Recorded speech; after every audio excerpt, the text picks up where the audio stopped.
नमस्कार, मैं हूं नेहा बेनीवाल और स्वागत है आपका हलचल इंडिया में। आइए नजर डालते हैं आज की खबरों पर। फरीदाबाद में एक युवक को तलवारों से हमला कर मौत के घाट उतार दिया गया। बता दें कि दिल दहलाने वाली यह घटना सीसीटीवी कैमरे में कैद हो गई। दिल्ली से सटे फरीदाबाद में एक युवक को दिन दहाड़े तलवार से काटने की घटना सीसीटीवी कैमरे में कैद हो गई। घटना फरीदाबाद के सेक्टर 22 में बने सरकारी स्कूल के पास की है, जहां तस्वीरों में देखने से पता चल रहा है कि कैसे युवक पर सरेआम बेरहमी से तलवार से एक के बाद एक वार किए जा रहे हैं। हमलावरों ने युवक पर ताबड़तोड़ कई वार किए, जिससे युवक की मौके पर ही मौत हो गई। फिलहाल उसके शव को पोस्टमार्टम के लिए भेज दिया है। युवक की हत्या की खबर लगते ही मौके पर भारी पुलिस बल पहुंच गया। फिलहाल मामले की जांच जारी है। सीसीटीवी में कैद इन तस्वीरों को जरा गौर से देखिए, कैसे सरेआम एक युवक पर ताबड़तोड़ तलवार से वार कर मौत के घाट उतार दिया जाता है। घटना दिल्ली से सटे फरीदाबाद की है, जहां दिन दहाड़े एक युवक को तलवार से काट दिया गया। घटना आज लगभग दोपहर 1:15 की है। मौके पर मौजूद चश्मदीद के मुताबिक मोटरसाइकिल पर सवार 2 युवक आए और कार सवार युवक से कुछ कहासुनी हो गई, जिसके बाद एक युवक ने अपने साथ लाई गई तलवार से युवक पर हमला कर दिया और हमला करने के बाद एक युवक मोटरसाइकिल पर फरार हो गया और दूसरा पैदल ही भाग गया। वहीं पुलिस के मुताबिक उन्हें सूचना मिली थी कि किसी लड़के को तलवारों से काट दिया गया। मौके पर काफी खून फैला हुआ था। फिलहाल मामला पुरानी रंजिश का लग रहा है। तफ्तीश के बाद ही पता चलेगा कि मामला क्या है और क्यों हत्या की गई और इसमें कौन कौन आरोपी है। फिलहाल सीसीटीवी के आधार पर मामले की जांच की जा रही है। इन्फॉर्मेशन ये मिली थी कि ऐसे किसी लड़के को तलवारों से काट दिया है, तो उसके बाद हम मौके पर आए तो यहाँ पर आके देखा है कि वो ब्लड काफ़ी पड़ा हुआ है और जो मामला लग रहा है किसी आपसी रंजिश का मामला लग रहा है, जिसकी वजह से उन्होंने इसको मारा है। अभी इन्वेस्टिगेशन जारी है, आगे देखते हैं।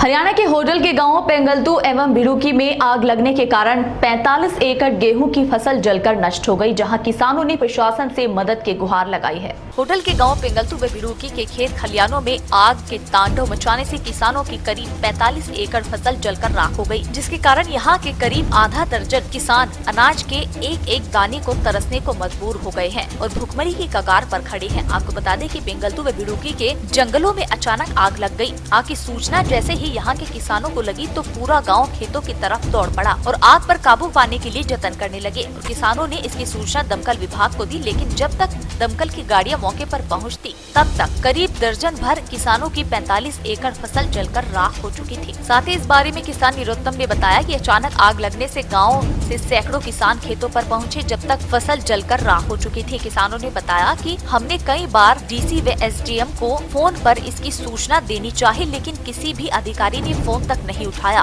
और बताया कि हमारा जीवन इस खेती पर ही निर्भर है। साथ ही किसानों का कहना है कि इस फसल जलने के बाद अब किसान पूरी तरह मरी के कगार पर आ गए हैं। वहीं मौके पर पहुंचे पूर्व मंत्री जगदीश नायर ने बताया कि हमारा भी खेत यही है और हमारे भी खेतों में नुकसान हुआ है। यह किसान पट्टे बाटे की खेती करते हैं, वह भी जलकर राख हो चुकी है। नायर ने बताया कि मैंने खुद भी कई बार अधिकारियों को फोन लगाए, लेकिन किसी अधिकारी ने फोन तक नहीं उठाई, जिसके कारण लोगों में प्रशासन पार्टी को लेकर रोष बना हुआ है। बता दें कि प्रशासन से मांग की गई है कि किसानों को 50,000 एकड़ के हिसाब से मुआवजा दिया जाए। 30 एकड़ के करीब है जी और पूरी नुकसान फसल बर्बाद है, पूरी जल गई खड़ी फसल नहीं है। हम तो गाँव से हाँ देसरा जी बताएंगे जो पूरी खड़ी फसल चली है जी। तो कितना नुकसान है लगभग? पूरा नुकसान है, कुछ भी नहीं बचा जी। 30 किलो के कारण ना पता जी। हम तो काम से भगे जी, बहुत दूर पर है जी गाँव में। के बाद में फिर फायर ब्रिगेड आएगी, बाद में फायर ब्रिगेड कम से कम 30 से 15 लाख करीब। हमारे गांव की करीब 40 किला फूक गए जी और शायद 20-30 किला पेंगलतू के फूक गए होंगे। हाँ जी। ये तो मुझे कंफर्म नहीं है पेंगलतू कितने, लेकिन गांव के 40 किला फूक गए हैं और यही पैदा रहते हैं जी हम। और जो गेहूं के जो खेत फूक गए हैं हमारे, इनमें 42 खेत फूक गए, मतलब गेहूं पूरा फूक गया है।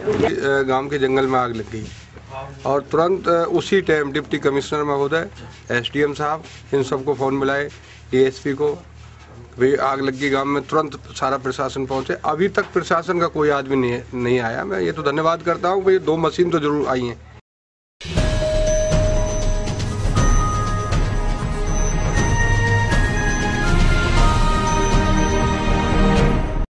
फरीदाबाद के महदपुर इलाके में एक महिला ने अपने प्रेमी के साथ मिलकर पति की गला रेतकर हत्या कर दी। पुलिस ने पत्नी और उसके प्रेमी को गिरफ्तार कर लिया। दिखाई दे रही है तस्वीर मृतक राम प्रसाद की है, जिसकी हत्या खुद इसी की पत्नी ने अपने आशिक के साथ मिलकर एक साजिश के तहत करवा दी। गौरतलब है कि मृतक राम प्रसाद की पत्नी के फरीदाबाद के महदपुर इलाके के रहने वाले गुलजार से अवैध संबंध थे और राम प्रसाद उनके अवैध संबंधों के आड़े आ रहा था। मृतक के साले की माने तो राम प्रसाद और उसे इस बारे में पता चल गया था, जिसके चलते उसने अपनी बहन को डांट भी लगाई थी, लेकिन बहन नहीं मानी और उसने अपने आशिक गुलजार के साथ मिलकर एक साजिश के तहत राम प्रसाद की हत्या करवा दी। आरोपियों ने पहले उसे बंधक बनाया, फिर उसकी गला रेतकर हत्या कर दी। वहीं पुलिस के मुताबिक उन्हें सूचना मिली थी कि महदपुर के जंगलों में एक ऑटो में एक युवक की हत्या कर दी गई है, जिसके बाद वह मौके पर पहुंचे तो मृतक की पहचान राम प्रसाद के रूप में हुई, जो फरीदाबाद का ही रामनगर का रहने वाला था। फिलहाल मृतक के शव को पोस्टमार्टम के लिए भेज दिया है और मृतक के परिजनों के बयान पर अज्ञात लोगों के खिलाफ मामला दर्ज कर लिया गया है।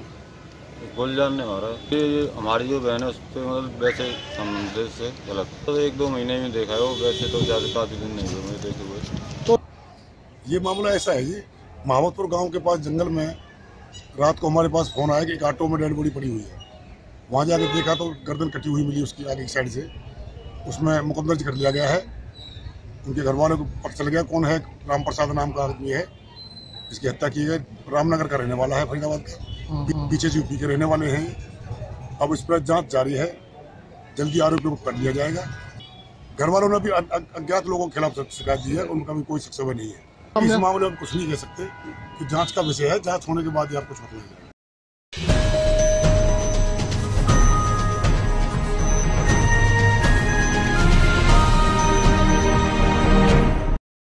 दिल्ली से सटे फरीदाबाद में इन दिनों फैक्ट्रियों की चिमनियों से निकलने वाले प्रदूषण के कारण लोगों पर बीमारियों के साथ साथ मौत का खतरा भी मंडरा रहा है।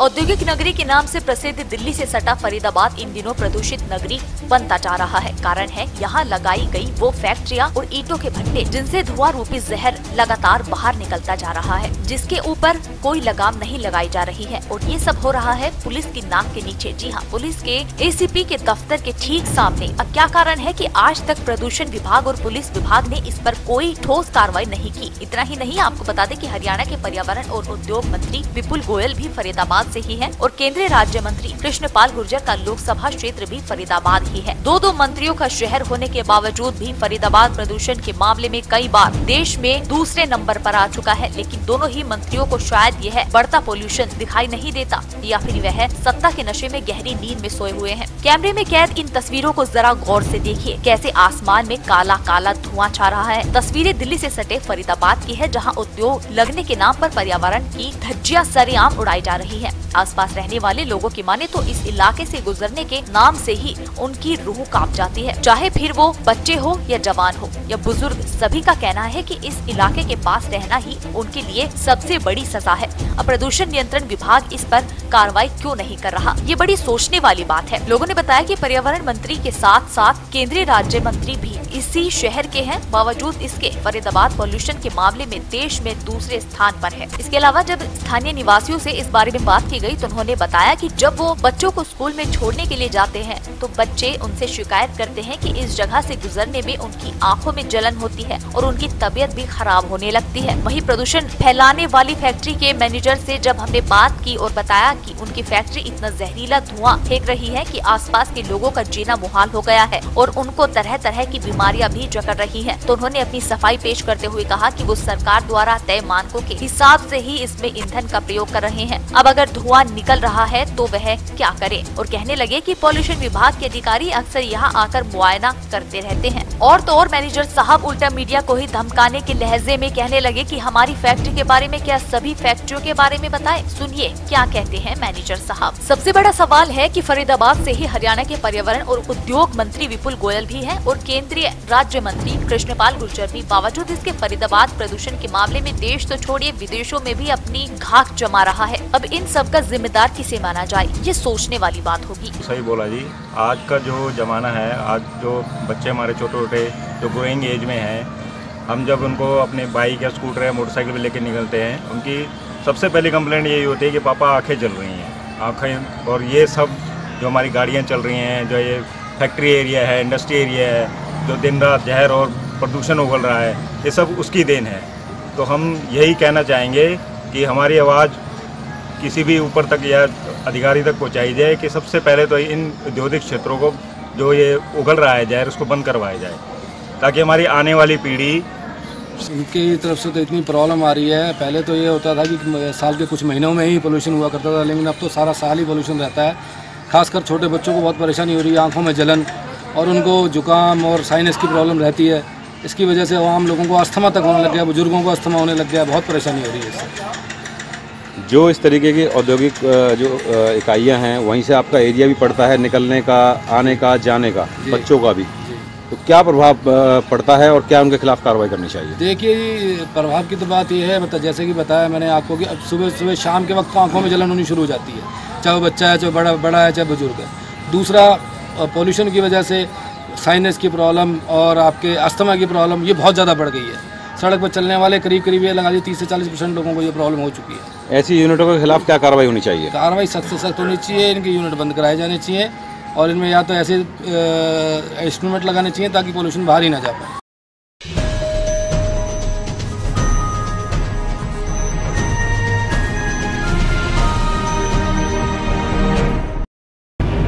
जनपद बागपत के खेगड़ा थाना क्षेत्र में दबंगों ने घर के बाहर बैठे युवक पर फायरिंग कर दी, जिसमें युवक गंभीर रूप से घायल हो गया। बागपत के खेगड़ा में बेखौफ दबंगों का कहर सामने आया है, जहां हथियारधारी आधा दर्जन दबंगों ने घर के बाहर बैठे युवक पर ताबड़तोड़ फायरिंग कर दी। 2 गोली लगने से युवक घायल हो गया। वहीं घटना के समय युवक के साथ बैठे लोगों ने भागकर जान बचाई। फिलहाल युवक की स्थिति गंभीर बनी हुई है और उसे इलाज के लिए दिल्ली के अस्पताल में भर्ती कराया गया है। बताया जा रहा है कि युवक और दबंगों के बीच अम्बेडकर जयंती के दिन विवाद हुआ था। गाँव के दबंग दलितों को रैली नहीं निकालने दे रहे थे, जिसके बाद आज तमंचे व अन्य हथियार लेकर दबंग उसके घर पहुंचे और जब वह घर के बाहर बैठा था तो उस पर ताबड़तोड़ फायरिंग कर दी। दिन में देखिए किस तरह से दबंगों ने घर के बाहर बैठे युवक पर एक साथ कई हथियार तान दिए और फायरिंग की। यह घटना खेगड़ा थाना क्षेत्र के मंसूरी गांव की है, जहां दबंगों ने सुरेंद्र नाम के युवक को गोली मार दी। सुरेंद्र दलित समाज से है, जिसका विवाद गुर्जर समाज के दबंगों से अम्बेडकर जयंती के दिन हो गया था। उसी विवाद का बदला लेने के लिए आज दबंगों ने सुरेंद्र के मकान पर धावा बोल दिया और जब सुरेंद्र घर के बाहर बैठा था तो उसे गोली मार दी। बताया जा रहा है कि सूचना देने के आधा घंटा से ज्यादा टाइम होने के बाद पुलिस मौके पर पहुंची। फिलहाल भारी फोर्स के साथ एडिशनल एसपी मौके पर पहुंचे और मामले की जांच पड़ताल में जुट गई। मामले को लेकर गांव में तनाव व्याप्त है।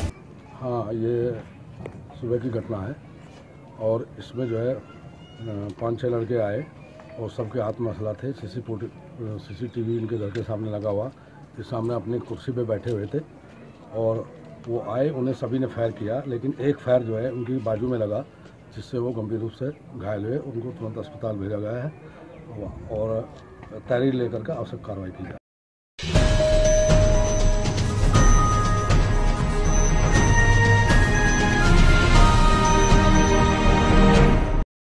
जनपद बागपत के विकास भवन स्थित कैंटीन पर विभागों के कर्मचारियों का पिछले कई माह का बकाया रुका हुआ है, जिसके कारण महिलाओं को रोजाना चक्कर काटने पड़ते हैं।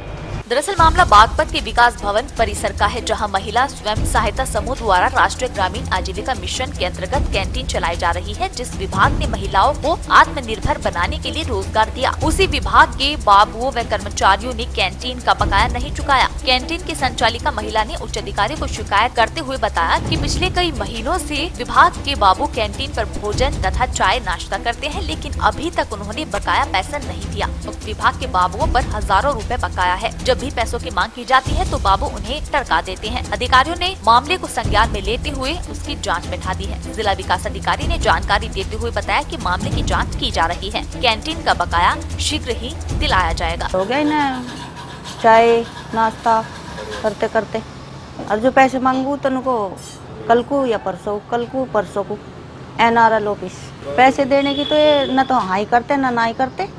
DC साहब ने भी कहा, कितनी बार धमकाए भी, स्टेनो साहब ने भी धमकाए। कितने पैसे? 18,000 पैसों की न तो हाँ करते न ना करते। सुन के अगर भाई इन्होंने इसमें दे दी मीडिया वालों में, तो इन्होंने कहने लगे इनको अपना बिल बनवाओ। तो मैं बिल बनवाने के लिए बागपत गई, 300 रुपये वहाँ जमा करे। नहीं, अभी नहीं है। ये मामला कुछ नहीं है।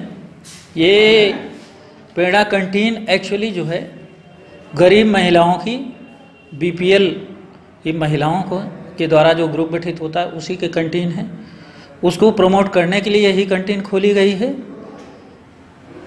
कुछ जो है वाउचर कैंटीन द्वारा नहीं बनवाया गया, जो प्रक्रिया में है, जैसे वो प्रक्रिया पूरी हो जाएगी जो भी उसका अवशेष है NRLM द्वारा भुगतान करा दिया जाएगा।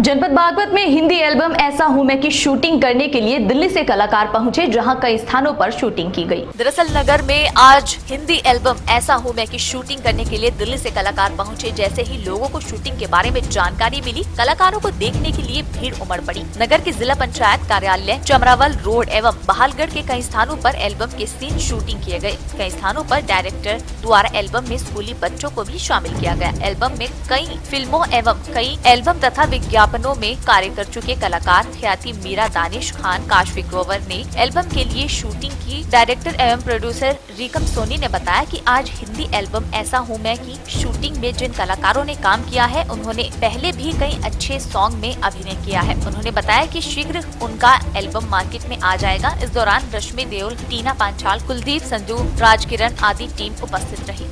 और हम अभी बागपत में हैं हमारे सॉन्ग की शूट के लिए, जिसका नाम है ऐसा हूं मैं, और इसमें मैं हूं दानिश और ये ख्याति मीरा है, और हमारे जो प्रोड्यूसर हैं वो रिकम सोनी जी हैं। इसका शूट जो है हमारा सोनीपत में भी हुआ है, JD गोयंका स्कूल में, और हमारे गाने के जो सिंगर हैं वो टीना पांचाल जी हैं, और इसको म्यूज़िक दिया है कुलदीप संधू जी ने। और हमारे साथ इस सॉन्ग में वो भी है, सॉरी क्या नाम है इसका, सॉरी हमारे सॉन्ग में हमारे साथ काशवी ग्रोवर भी है। बहुत अच्छा एक दिल्ली का ब्रांड समझ लीजिए आप, ऑल ओवर ऐड वो कर चुकी है। किसी भी ब्रांड का आप ऐड उठा के लीजिएगा, उसको ज़रूर देखेंगे। और हाल ही में उसकी एक बहुत अच्छी मूवी भी आई है अजय देवगन जी के साथ, शिवाय मूवी में भी वो देखी गई है। सो हमारे सॉन्ग का शूट यहाँ कंप्लीट हुआ है। बहुत प्यारा सॉन्ग है, एक बहुत प्यारी लव स्टोरी सब लोगों के सामने आने वाली है।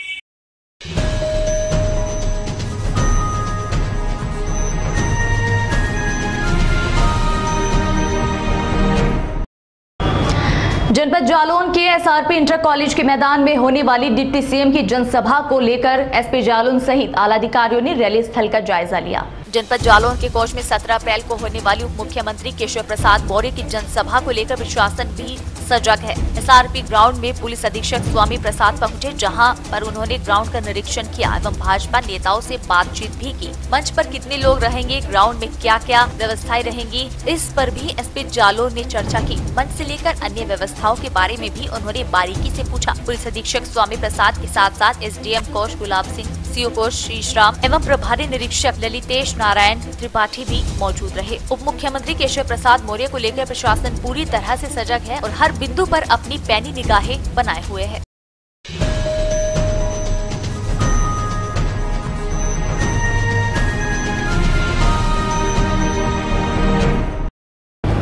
जनपद मेरठ के भावनपुर क्षेत्र स्थित पेट्रोल पंप पर पैसों के लेन देन को लेकर 2 युवकों ने जमकर दबंगता दिखाई। दरअसल मेरठ के थाना भावनपुर क्षेत्र के किला रोड स्थित जय गांव के पास इमदाद फिलिंग पेट्रोल पंप है, जहां पर इलाके के बाइक सवार 2 दबंग युवक आए और पेट्रोल पंप से पेट्रोल डलवाया और पैसे लेने देने को लेकर दबंगों ने दबंगई दिखाते हुए खुद को इलाके का गुंडा बताकर रौब गालिब किया। लेकिन इसी बीच मौके पर झगड़ा हो गया। दबंग युवक पेट्रोल पंप को आग लगाने की चेतावनी देकर फरार हो गए। पूरी मारपीट पेट्रोल पंप पर लगे CCTV कैमरे में कैद हो गई। डरे सहमे सेल्समैन ने इसकी सूचना अपने मालिक और पुलिस को दी। मौके पर पहुंची पुलिस ने अपनी जांच शुरू कर दी है, लेकिन दिन दहाड़े इस घटना ने यह साबित कर दिया है कि पुलिस के एनकाउंटर के बाद भी दबंग पुलिस से डरते नहीं हैं और किसी भी घटना को अंजाम दे डालते हैं। हालांकि इस गुंडाई के मामले में अभी पुलिस का कोई वर्जन नहीं आया है, लेकिन इस तरह की छोटी घटनाएं अक्सर बड़ा रूप ले लेती हैं, जिन पर पुलिस को विशेष ध्यान देने की जरूरत है। पुलिस के ढुलमुल रवैये के चलते न केवल व्यापारियों में खौफ का माहौल है, बल्कि व्यापारी अपना व्यापार भी पलायन कर लेते हैं। सुबह लगभग 10:15 बजे करीब मेरे सेल्समैन ने मुझे फ़ोन किया कि यहाँ पर जंगला साहब के लड़कों ने आकर मेरे साथ मारपीट करी और कुछ पैसे भी छीने हैं और इन्होंने गांव से और आदमी आए, इन्होंने पेट्रोल पंप में आग लगाने की कोशिश करी।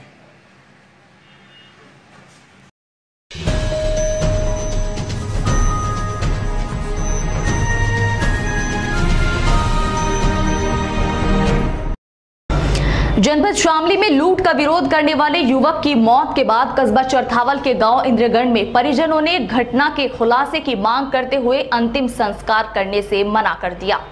आपको बता दें कि मामला जनपद शामली जिले के थाना भवन क्षेत्र का है, जहां अज्ञात बदमाशों ने दीपक पुत्र रामकुमार निवासी इंद्रगढ़ थाना चरथावल की लूट का विरोध करने पर गोली मार दी थी और देर शाम उपचार के दौरान युवक की मौत हो गई थी। दीपक और उसके पिता रामकुमार निवासी इंद्रगढ़ थाना चरथावल जिला मुजफ्फरनगर कल बैंक से पैसे निकाल कर लौट रहे थे। थाना भवन क्षेत्र में उनसे हजारों की नकदी लूट कर पुत्र को गोली मारकर घायल कर दिया गया था, जिसकी देर शाम उपचार के दौरान मौत हो गई थी। पुत्र की मौत से परिजनों में कोहराम मच गया था। आज जैसे ही मृतक का शव पोस्टमार्टम के बाद गांव में पहुंचा तो परिजनों ने घटना का खुलासा होने तक शव का अंतिम संस्कार करने से मना कर दिया। परिजनों का कहना था कि जब तक पुलिस हमारे बेटे के कातिलों को गिरफ्तार नहीं करेगी, हम अंतिम संस्कार नहीं करेंगे। वहीं मौके पर पहुंची जनपद शामली और मुजफ्फरनगर पुलिस ने परिजनों को समझाने का प्रयास किया, लेकिन परिजन जिद पर अड़े रहे और कातिलों की गिरफ्तारी की मांग करते रहे।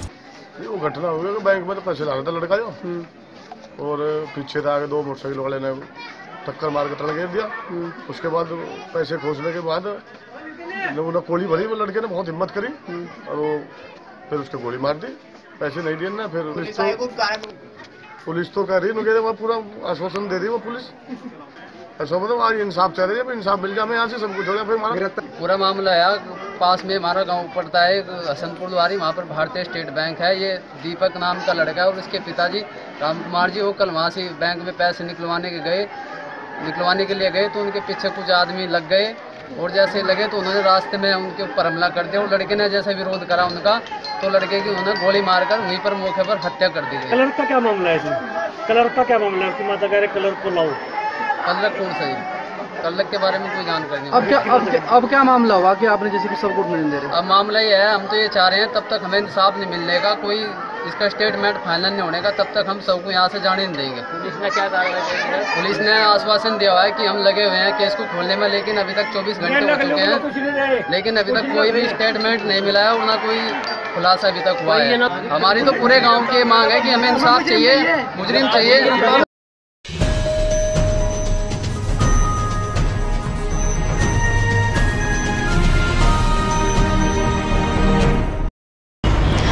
और फिलहाल वक्त हो चला है हलचल इंडिया में फटाफट खबरों का। शामली जनपद में दिन दहाड़े लूट की वारदात सामने आई है। हथियारबंद अज्ञात बदमाशों ने बाइक सवार युवक से लूट की है। बदमाश युवक से बाइक की लूट कर मौके से फरार हो गए। लूट का विरोध करने पर युवक को बदमाशों ने मारपीट कर घायल कर दिया। बदमाशों के चोट से पीड़ित युवक की टांग टूट गई है। फिलहाल सूचना पर पहुंची पुलिस ने मामले की जाँच पड़ताल शुरू कर दी है। दरअसल मामला कांदला थाना क्षेत्र के गाँव इस्लामपुर घसोली का है, जहाँ पर अज्ञात बदमाशों ने एक युवक से बाइक की लूट की है। पीड़ित युवक का नाम प्रवेश कुमार बताया जा रहा है। घटना उस समय की है जब युवक खेत से गांव नाला स्थित बिजली घर पर लाइट की कंप्लेन करने के लिए गया था। जब युवक कंप्लेन करके वापस लौट रहा था, उसी बीच दो अज्ञात बदमाशों ने युवक को रोक लिया और मारपीट करना शुरू कर दिया। बदमाशों की मार से पीड़ित प्रवेश गंभीर रूप से घायल हो गया, जिसके बाद अज्ञात दोनों बदमाश पीड़ित प्रवेश की बाइक लूटकर मौके से फरार हो गए, जिसकी सूचना बाद में पुलिस को दी गई। लूट की सूचना पर पुलिस विभाग में हड़कंप मच गया और सीओ कांदला व एसओ कांदला डी.के. त्यागी भारी पुलिस फोर्स के साथ मौके पर पहुंचे। घायल प्रवेश को कांदला सीएचसी भर्ती कराया गया। फिलहाल पुलिस इस पूरे मामले के घटनाक्रम की जानकारी जुटा रही है और फरार बदमाशों की तलाश शुरू कर दी है। दिन दहाड़े हुई लूट की इस वारदात से क्षेत्र में सनसनी फैल गई। दिन दहाड़े हुई इस लूट की घटना से पुलिस की कार्यप्रणाली पर सवालिया निशान भी खड़े हो रहे हैं। एक और शामली पुलिस सुरक्षा के लाख दावे कर रही है, तो वहीं दूसरी ओर बेखौफ बदमाश पुलिस को चुनौती देने से बाज नहीं आ रहे हैं। अब देखने वाली बात ये होगी कि शामली पुलिस बदमाशों को पकड़ने में कितनी कामयाबी हासिल करेगी या फिर यह घटना भी ठंडे बस्ते में डाल दी जाएगी। इस्लामपुर घसौली के रहने वाले हैं, अपने खेत से जा रहे थे, बिजली घर से लौट रहे थे तो दो लोगों ने इनकी बाइक को छीन ली है। कि जांच करा रहे हैं हम लोग, चेकिंग लगाए हुए हैं। सर कुछ नकदी वगैरह भी नहीं, नकदी और मोबाइल नहीं लगे, केवल मोटरसाइकिल ले गए। सर मैं कंप्लेंट करवाने नाला बिजली घर पे जाना था मेरे को, और नाला और घसोली के बीच में खास आती है, वहाँ हाथ दिया। हाथ देने के बाद मैं मोटरसाइकिल रोकी नहीं, आगे फिर 100 मीटर दूरी पे एक लेडीज मिली, लेडीज ने हाथ दिया तो मैंने वो मोटरसाइकिल रोक ली। मोटरसाइकिल रोकने के बाद मैं उस लेडीज को बैठा के बिजली घर वाले जो रास्ते पे थे वहाँ उतार के और मैं बिजली घर पे जाके अपनी कंप्लेंट करवा के फिर वापसी आना था मेरे को खेत में। तो रास्ते में भी फिर वहीं मुझे मिले 2 आदमी थे और उसने फिर मेरे को हाथ दिया तो मैं फिर रोकनी नहीं चाहिए। तो एक ने पीछे से मारा तो मैं गिर गया। गिर के मैं एक की गोली भर ली, हाथापाई होने लगी। तो दूसरा मेरे पीछे था बजाऊगा, तो वो फिर बोला अरे ऐसे नहीं छोड़ रहा, तो गोली मार दे इसको। तो फिर मैंने छोड़ दिया।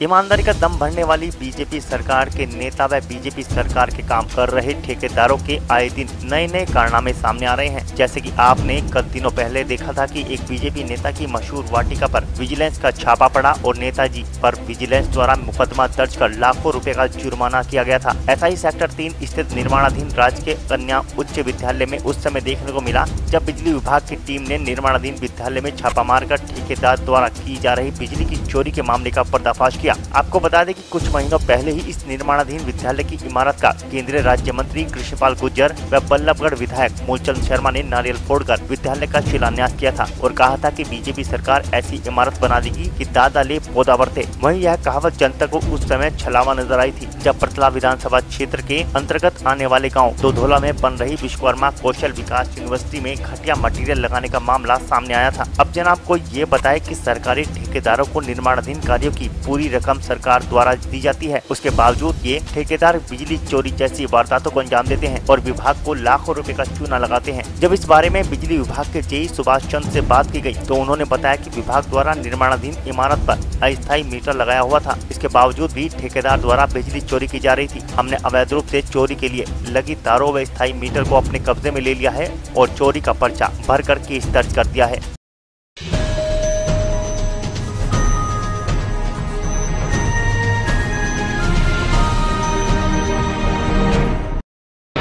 हलचल इंडिया में आज के लिए इतना ही। कल फिर हाजिर होंगे, तब तक के लिए नमस्कार।